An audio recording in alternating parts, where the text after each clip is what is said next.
멀쩡한 모태솔로들이 너무나 많습니다. 실제 통계를 보더라도 20, 30대 연애 한 번도 안 해본 사람들, 연애 안 하는 사람들 굉장히 많다는 설문조사가 나와요. 실제로 주변 사람들만 물어보더라도 심심치 않게 발견할 수 있거든요. 모쏠을 주제로 한 컨텐츠나 프로그램도 많이 생기고 있고요. 이런 프로그램 보면서 많은 분들이 공감은 하지만 진짜 모쏠들은 어떻게 연애를 하는지 몰라서 시작도 못하는 경우가 많습니다. 가끔 소개팅을 하거나 이성을 만나는 자리가 생기는데 긴장돼서 말도 못하고 혼자 생각만 많아지다가 끝나는 경우가 많아지는 거죠. 저도 연애 컨텐츠를 가끔 진행을 하는데 댓글 중에 가장 많이 물어보는 게 여친 만드는 방법도 알려줘, 이런 글들이 가장 많았었거든요. 연애 전문가는 아니지만 진짜 일반인으로서 그리고 형으로서 단순히 여자를 꼬시는 느낌이 아니라요, 제대로 된 여자친구를 만드는 방법, 가장 쉽고 현실적인 방법을 알려드리려고 합니다. 오늘 영상을 보시고 나는 모쏠을 탈출하고 싶다, 제대로 된 여자친구를 사귀고 싶다 하는 분들은 오늘 영상을 주목해주세요. 그럼 첫 번째, 여자 만나는 장소에 대해서 알려드리겠습니다. 어떻게 보면은 가장 중요하고 가장 궁금해하실 부분이라고 생각되는데요. 이성을 쉽게 만나는 장소라고 한다면 많은 분들이 가는 곳들이 있어요. 일단 첫 번째는 헌팅 포차, 두 번째는 클럽, 세 번째는 뭐 밤과 음악 사이 같은 느낌, 네 번째는 어플을 통해서 이성을 만나는 분들이 많습니다. 사실 저 같은 경우에도 20대 때 이런 헌팅 포차를 2번 가서 연애에 성공을 했었습니다. 하지만 뭐가 문제냐면 대놓고 이성을 만나는 공간이잖아요. 너무 쉽게 만남이 이루어지다 보니까 연애와 이 관계에 있어서 소중함이 살짝 덜하게 돼요. 물론 좋은 사람을 만나서 오래 연애하고 결혼까지 하는 분들도 계십니다. 하지만 이런 경우는 굉장히 희박하다는 거예요. 가볍게 만난 만큼 가볍게 헤어질 수 있고요. 또 그 자리에 가서 다른 사람을 만나지 않을까, 이런 의심을 시작하게 되면서 관계에 금이 생기고 의심이 생기고 금방 헤어지게 되더라고요. 저 같은 경우에도 이런 곳에서 이성을 만났었는데 2달도 못 가고 헤어졌던 것 같습니다. 그리고 또 어떤 생각을 하게 되냐면 또 가서 또 만나면 되지 생각을 쉽게 가지게 된다는 거예요. 그래서 결론은 목적성이 뚜렷한 곳에서 이성을 만나면 괜찮은 이성을 만나기가 굉장히 어렵다는 겁니다. 어플도 마찬가지겠죠. 관계가 정말 진정성 있게 깊게 들어가기가 쉽지 않다는 거죠. 좋은 여자를 볼 수 있는 눈이 있다면 좋은 여자를 만날 수 있지만 모쏠 같은 사람들은 그 공간에서 좋은 여자를 고르기가 굉장히 어렵다는 거죠. 네, 그리고 남자 여자 비율이 9대 1입니다. 이 말도 안 돼요. 경쟁이 굉장히 치열하고요. 제대로 준비가 된 남자가 아니라면 이곳에서 이성을 만나기도 생각보단 쉽지가 않습니다. 저는 오히려 차라리 길거리에서 연락처를 물어보는 게 더 좋은 여자를 만날 수 있는 확률이 높다고 생각합니다. 하지만 그 부분은 용기가 필요하기 때문에 대부분의 모쏠 남자들은 쉽지 않을 거라고 생각이 들어요. 그럼 제대로 된 여자친구, 제대로 된 이성은 어디서 만나야 되냐? 이성을 만나는 목적이 아니라 뭔가를 하는 그 공간에 가야 된다는 겁니다. 예를 들어서 영어 학원이죠. 영어를 배운다는 목적이 확실하잖아요. 그런 자리에는 괜찮다는 거예요. 운동을 할 수 있는 동아리나 동호회, 간접적인 목적을 가지고 있기 때문에 이런 자리도 괜찮다는 겁니다. 가장 정확한 건 이성이 돈을 내고 가는 자리여야 되는 거예요. 헌팅 술지나 클럽 같은 경우에는 여성분들을 무료로 입장하는 곳들이 굉장히 많아요. 그런 곳들은 안 된다는 거죠. 어떤 사람들이 돈을 내고 뭔가를 한다는 것 자체가 뭔가 열정이 있고 괜찮은 여자일 확률이 굉장히 높다는 거죠. 뭔가를 배우러 가는 곳, 같이 하려고 하는 곳, 취미를 공유할 수 있는 곳, 이런 곳들이 좋은 이성을 만날 수 있는 확률이 굉장히 높아진다는 겁니다. 나랑 사귈 수 있는 이성이 없더라도 그 이성을 통해서 소개를 받는 경우도 굉장히 많이 생기거든요. 술집 같은 경우에도 뭐 클럽이나 헌팅 술집, 이런 목적성이 명확한 곳 말고요, 가벼운 라운지나 바 같은 곳, 친목 동호를 할 수 있는 가벼운 술집 같은 경우에도 저는 괜찮다고 생각합니다. 그리고 그런 자리에 가서 어떻게 여자친구를 만드냐 물어보시는 분들 계신데요. 두 번째 레슨은 거기서 친구부터 만드세요입니다. 개인적으로 남녀 사이에 친구 사이는 없다고 생각을 하거든요. 물론 생기는 경우도 많지만 관계가 유지가 되려면 통하는 게 있어야 한다고 생각해요. 그게 통하다가 마음까지 통해버리는 경우도 많이 생기고요. 이 말인 즉슨 친구가 될 수 있으면 여자친구도 될 수 있다는 말이에요. 친구로 접근하라는 이유가 있어요. 모쏠 같은 경우에 여자를 이성적으로만 보고 접근을 하게 될 경우엔 상대방이 거부감을 많이 느껴서 실패하는 경우가 많이 생깁니다. 그러다 보면 자존감도 떨어지고요. 나는 안 되는구나 포기하는 경우 굉장히 많거든요. 이런 장소에서 이성과 대화를 할 때 친구처럼 대하세요. 꼬시려고 대하는 게 아니라 남자인 친구와 대하는 방식과 스타일로 그 사람을 대하는 거예요. 친구가 되려고 노력을 해야 되는 겁니다. 그 사람과 여자친구가 안 될 수 있고 이성 친구가 될 수도 있어요. 그것도 괜찮다고 생각합니다. 여자인 친구들과 친하게 되잖아요. 그 여성분도 좋게 본다는 거예요. 연인은 될 수 없을지언정 그 사람을 통해서 괜찮은 여성을 소개받을 확률이 굉장히 높아진다는 겁니다. 그러면 이미 검증된 괜찮은 사람을 만날 수 있는 확률이 높아진다는 거죠. 다음 세 번째 레슨인데요. 이성과 만났을 때 친구 텐션만 유지를 하게 되면 발전이 어려울 수 있어요. 그럴 땐 어떻게 해야 되냐? 좋아하는 티를 내도 상관이 없어요.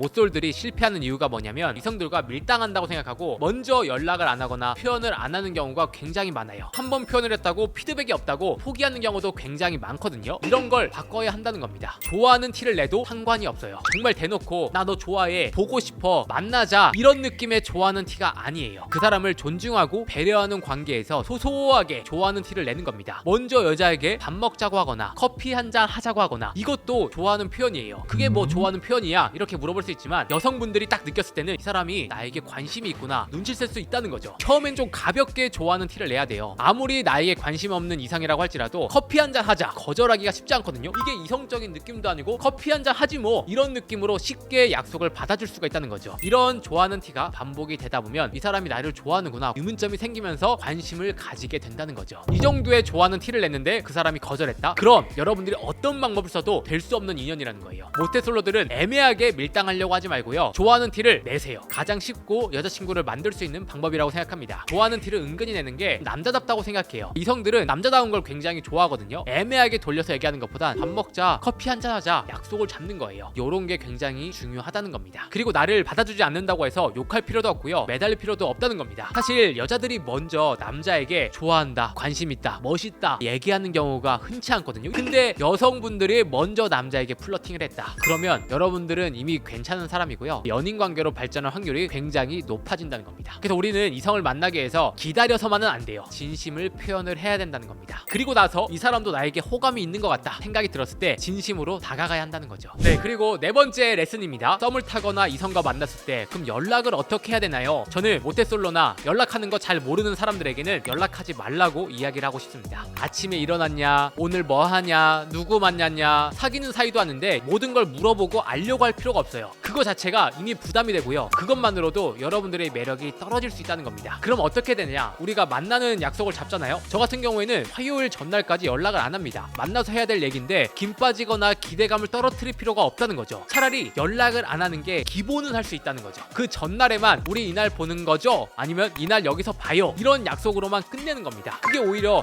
여러분들을 궁금하게 만들 수 있고 매력적으로 보일 수 있다는 거죠. 그럼 언제 매일 연락을 해야 되는 거냐? 진짜 썸 타는 관계가 되었다 싶을 때 하는 거라고 생각해요. 만나는 과정에서 그 사람과 대화를 하면서 이 사람이 어떤 스타일이고 어떤 취미를 가지고 있고 만나서 하는 거예요. 여러분들이 만약에 20대 초반 중반이다, 상대도 20대 초반 중반이다, 연락 빈도를 높이는 것도 괜찮아요. 근데 20대 후반 30대로 갈수록 연락 이렇게 많이 하는 거 절대 좋게 볼 사람들이 그렇게 많지 않습니다. 연락에 집착할 필요가 없습니다. 그래야 더 제대로 된 연애를 할 수 있고요, 여러분들의 매력도가 높아질 수가 있다는 거죠. 다음 다섯 번째, 자신감을 가지세요. 사실 남자들이 소개팅을 하거나 이성을 만났을 때 소심하게 쭈그려서 꿍얼꿍얼 오물오물 대면은 매력적이지가 않잖아요. 우리가 이성을 만났을 때 어떤 느낌으로 생각하면 되냐면 진짜 회사 면접 본다고 생각하면 좋아요. 이성과 대할 때도 자신감 있게 면접 보듯이 얘기를 하는 겁니다. 그 자신감만으로도 여러분들이 매력적으로 보일 수가 있다는 거예요. 사실 저 같은 경우에도 외향적인 성격은 아니에요. 소심한 성격이지만 이성과 대화를 나눌 때는 내가 하고 싶은 말, 내가 생각하는 가치관, 내가 하고 있는 직업을 정말 똑똑하게 말하거든요. 그리고 가장 중요한 게 우리가 이성을 만났을 때 욕하는 거, 이거 무조건 줄여야 됩니다. 이 배려심이 굉장히 중요해요. 그래서 말을 이쁘게 상대방이 기분 나쁘지 않게 하고 싶은 말을 하는 거, 이게 중요한 부분이라는 거죠. 그리고 더 중요한 건 상대방 말을 잘 경청을 해야 됩니다. 그에 맞게 똑똑하게 똘똘하게 대답한다는 거, 이게 굉장히 중요하고 대화를 이어나가는 거 굉장히 중요하다는 겁니다. 사실 이런 부분은 대화의 기술이기 때문에 어려울 수 있어요. 하지만 여러분들도 직장 생활을 하면서 많은 사람들과 대화를 하잖아요. 그런 느낌으로 한다고 생각하면 됩니다. 근데 이걸 키우기 위해서는 여러분들이 당장 이성부터 만나는 게 아니라 진짜 친구들도 많이 만나고요, 가족들과도 이야기를 하고요, 그러면서 여러분들 대화 스킬이 높아질 수가 있다는 겁니다. 매력 없는 남자는 누가 봐도 딱 티나고요, 그런 사람은 매력적으로 보일 수가 없거든요. 여러분들 지금 당장 밖에 나가서 여자친구를 만나는 목적이 아니더라도 많은 사람과 이야기를 하다 보면 이 대화하는 레벨이 올라갈 수밖에 없습니다. 제가 말하는 이 자신감이 앞뒤 맥락 없이 대뜸 고백하고 일어나는 게 절대 아니라는 겁니다. 그 사람을 배려하고 존중하는 마음에서 똑똑하고 자신있게 말을 해야 된다는 거예요. 그러고 나서 이성적인 텐션을 한 방울씩 넣는 거죠. 커피 먹자, 밥 먹자, 가끔 귀엽다, 예쁘다, 이런 말들을 탁탁 던져주는 거예요. 그것만으로도 훨씬 더 매력적인 남자가 될 수 있다는 겁니다. 이거 진짜 영업 비밀인데 여러분들께 알려드리는 겁니다. 이성을 만났을 때 너무 소극적인 자세면 절대 매력적으로 보일 수 없습니다. 당돌하게 이야기를 한다는 거예요. 그리고 그 사람을 배려하고 존중하는 거 굉장히 중요하고요. 스킨십 같은 경우에도 그 사람이 나를 좋아한다는 확신이 있기 전까지는 애매하게 하시면 안 돼요. 그거는 이제 문제가 될 수 있기 때문에 확신이 들지 않았을 때 절대 하시면 안 됩니다. 이 사람이 나에게 호감이 있는지 느낌이 왔다면 좀 더 적극적인 표현과 자신감 있게 대시를 하는 것도 방법입니다. 단순히 나를 보고 웃어줬다, 친절하게 대해줬다 이런 정도가 아니에요. 진짜 여자들이 나를 좋아한다면 그게 느껴지거든요. 그때 여러분들이 해야 된다는 겁니다. 여섯 번째는 외모를 갖고라입니다. 연애 성공을 취업이라고 했을 때 1차 면접이 외모예요. 외모가 그 사람이 봤을 때 괜찮은 사람이 아니라면 어떻게 해도 성공할 확률이 없습니다. 이런 말들이 있죠. 여자들은 뽀뽀할 수 있는 사람이랑만 연애를 한다. 뽀뽀할 수 있는 상대라는 건 그 사람의 매력을 얘기하는 게 아니에요. 외모와 위생, 청결 이런 것들을 종합적으로 말하는 겁니다. 그 사람이 나랑 뽀뽀할 수 있을 정도의 외모는 준비가 돼야 된다는 거죠. 도저히 스킨십을 못할 것 같은 외모라면 절대 이루어질 수가 없습니다. 뭐 차은우님처럼 곽보건, 강동원님처럼 잘생기라는 말이 아닙니다. 미용실 한 달에 한 번씩 가고요. 옷도 깔끔하게 입고 다니고요. 냄새 안 나게 씻고요. 향수 뿌리고요. 털 관리하고요. 이 정도만 하더라도 괜찮다는 말입니다. 최근에 모쏠 연애 프로그램 보더라도 전혀 모쏠처럼 안 보이죠. 외모도 잘 꾸미고 옷도 잘 입으니까 이 사람들이 왜 모쏠이야? 이런 생각이 들었을 겁니다. 저희 같은 경우에도 모쏠 프로그램을 진행을 했었죠. 그때도 외모만 바뀌어도 여자들 반응이 달라진다는 걸 보실 수가 있을 겁니다. 어렵지 않아요. 운동하고 꾸미고 살 빼고 노력하세요. 외모는 이성 만날 때도 중요하지만 사회생활 할 때도 굉장히 중요하기 때문에 가장 기본적인 노력은 해야 된다는 겁니다. 연애하고 싶은 남자는 섹시한 남자, 매력적인 남자예요. 여러분들이 이 6가지만 따라하더라도 바로 썸 탈 수 있어요. 여자친구 만들어서 끝나는 게 아니라 좋은 연애를 오래 하는 것도 중요하잖아요. 다음 2편에서는 좋은 연애를 오래 할 수 있는 방법도 여러분들께 알려드리도록 하겠습니다. 오늘 영상이 연애를 못하는 분들이 이해를 하셨다면 좋아요 한번 부탁드리고요. 모쏠들을 응원하도록 하겠습니다. 네, 그럼 이상으로 오늘 영상은 마치도록 하고요. 다음에 더 좋은 영상으로 찾아뵙도록 하겠습니다. 감사합니다.